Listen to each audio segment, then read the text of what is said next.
નમસ્તે વિદ્યાર્થી મિત્રો, નોલેજ ગાર્ડનમાં તમારા બધાનું સ્વાગત છે। સૌથી પહેલાં તો આજે ગુરુ પૂર્ણિમા છે, એટલે ગુરુ પૂર્ણિમાની બધાને ખૂબ ખૂબ શુભકામનાઓ। સૌ આગળ વધો, સૌ પ્રગતિ કરો એવી મારી શુભકામના છે તમને બધા વિદ્યાર્થી મિત્રોને। હવે આજના આ વિડીયોમાં ગુરુ પૂર્ણિમાથી હું વિજ્ઞાનની શરૂઆત કરાવું છું। ગણિત તો હું મારી ચેનલમાં મૂકું જ છું। ગણિત ઘણા વિદ્યાર્થીઓ કહે છે બેન ગણિત તો ભૂત જેવું લાગે છે ને વિજ્ઞાન પલિત જેવું લાગે છે, તો ગણિત અને વિજ્ઞાન ભૂત પલિત નથી। જો આપણે એને સમજીએ તો એ પણ ઘણા સરળ વિષય હોય છે। તો આજે હું વિજ્ઞાનમાં તમને સૌથી પહેલાં તો પરિચય જ આપું છું। આ મારો પરિચયનો જ વિડીયો છે વિજ્ઞાનનો, કે વિજ્ઞાન શું છે।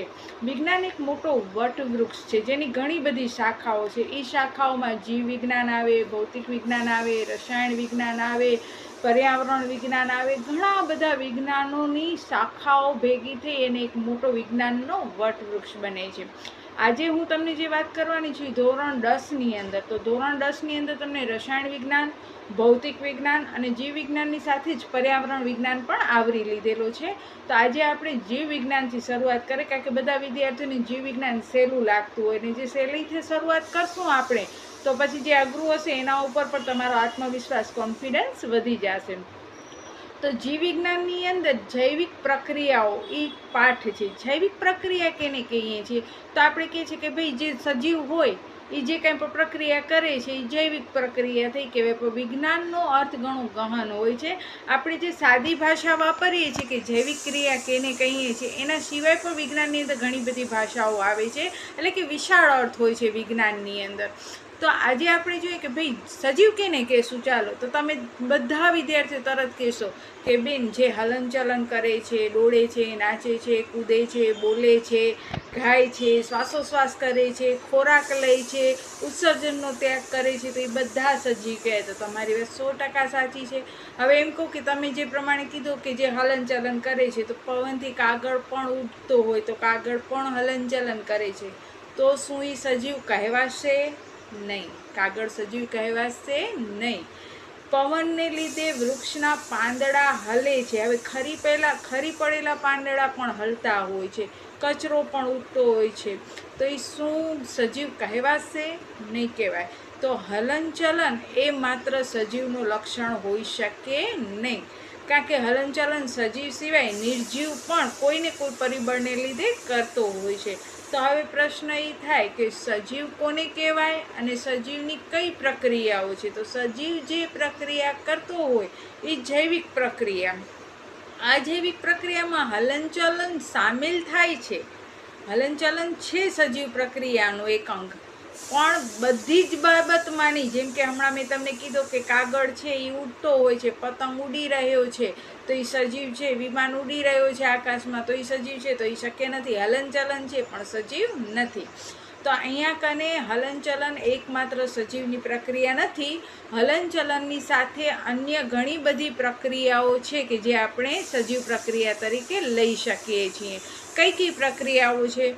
તો હલનચલનની સાથે શ્વસન, પાચન, ઉત્સર્જન, આ સિવાય પ્રજનન એ જરૂરી નથી સજીવ પ્રક્રિયાઓ માટે। આપણે જોઈએ છીએ કે ઘણા સજીવો એવા હોય છે, સજીવોની માનવની જ વાત કરીએ તો ઘણા માનવ એવા હોય છે કે જે અનમેરિડ બ્રહ્મચારી વ્રતનું પાલન કરે છે તો પ્રજનન નથી કરતા, તો એમ ન કહી શકાય કે ભાઈ એ નિર્જીવ છે, એ પણ સજીવ છે। એટલે પ્રજનન પણ સજીવ માટેની કોઈ આવશ્યક ક્રિયા નથી કે જે પ્રજનન કરશે એ જ સજીવની ગણતરીમાં આવશે, નહીંતર નિર્જીવ થઈ જશે, એવું પણ નથી।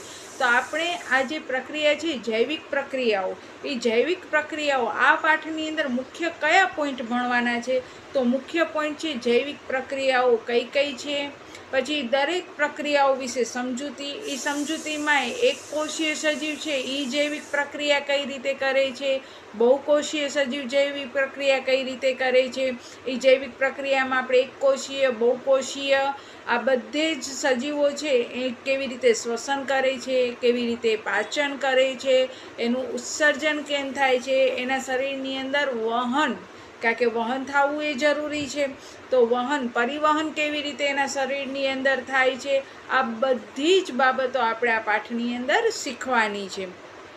હવે અહીંયા જો સજીવની વાત આવે છે તો આપણે એમ પણ કહી શકીએ કે ભાઈ વનસ્પતિ છે, વનસ્પતિ તો એક જગ્યાએથી બીજી જગ્યાએ દોડતી નથી, ચાલતી નથી, ફરવા નથી જતી, શાકબકાલું લેવા નથી જતી, તો શું વનસ્પતિ સજીવ નથી? તો અહીંયા વનસ્પતિ સજીવ છે, કારણ કે એ ભલે દોડતી નથી, ચલિત નથી, સ્થિર છે, આમ છતાં પણ તે ઘણી બધી પ્રક્રિયાઓ કરે છે, જેમ કે શ્વાસોશ્વાસની પ્રક્રિયા કરે છે, પાચનની પ્રક્રિયા કરે છે, પ્રકાશ સંશ્લેષણની ક્રિયા કરે છે, પોતાના જેવો જીવ ઉત્પન્ન કરવો એટલે કે પ્રજનનની પ્રક્રિયા કરે છે, પોતાનો વૃદ્ધિ અને વિકાસ કરે છે.